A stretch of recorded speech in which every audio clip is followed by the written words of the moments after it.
अटल सरकार वाला होगा हाल। 13 दिन ही चल पाई थी अटल सरकार। एनडीए सरकार बनाने की तैयारी में, लेकिन बहुमत इंडिया के पास।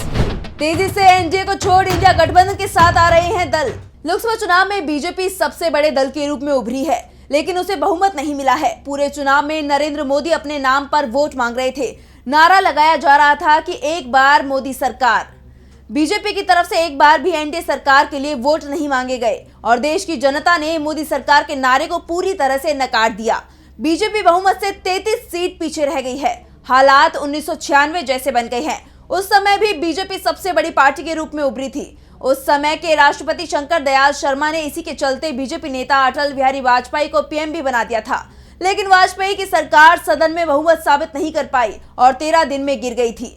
अब 28 साल बाद यही कहानी नरेंद्र मोदी के साथ दोहराई जा रही है। बीजेपी एक बार फिर से सबसे बड़े दल के रूप में उभरी है, लेकिन बहुमत उसे नहीं मिला है। ये तय माना जा रहा है कि राष्ट्रपति द्रौपदी मुर्मू नरेंद्र मोदी को सरकार बनाने का न्योता देगी। नरेंद्र मोदी तीसरी बार पीएम पद की शपथ लेंगे। यहाँ तक तो सब कुछ तय है, लेकिन इसके आगे कुछ भी तय नहीं है। नरेंद्र मोदी का पीएम पद सुरक्षित रहेगा या उन्हें इस्तीफा देना पड़ेगा, ये सब बहुमत का आंकड़ा तय करेगा। पीएम पद की शपथ लेने के बाद संसद का सत्र बुलाया जाएगा और पहले ही सत्र में बहुमत का फैसला हो जाएगा। एक बार नहीं बल्कि दो मौके सदन की शुरुआत में ही विपक्ष को मिल जाएंगे। सबसे पहले तो लोकसभा स्पीकर का चुनाव होगा।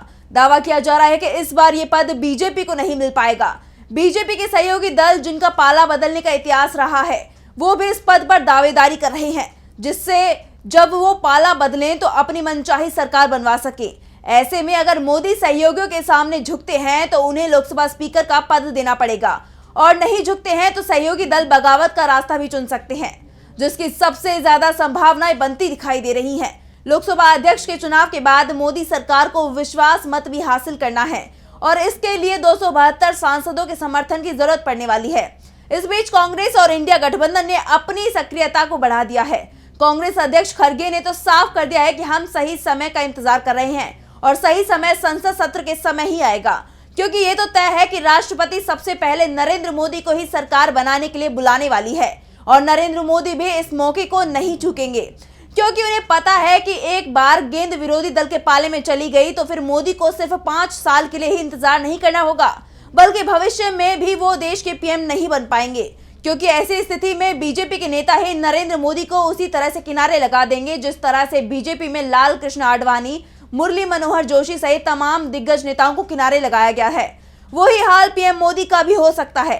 वैसे भी लोकसभा चुनावों में मिली हार के बाद बीजेपी के अंदर भी मोदी विरोधी खेमा सक्रिय हो गया। इस हार के लिए पार्टी के नेता नरेंद्र मोदी को ही जिम्मेदार मान रहे हैं, तो दूसरी तरफ आरएसएस भी खराब प्रदर्शन के लिए बीजेपी हाईकमान की गलत रणनीति को सबसे बड़ा जिम्मेदार मान रहा है। ऐसे में एक बात साफ हो गई है कि केंद्र में जल्दी ही इंडिया गठबंधन की सरकार बन सकती है। इसके लिए 2 सप्ताह का इंतजार करना पड़ सकता है।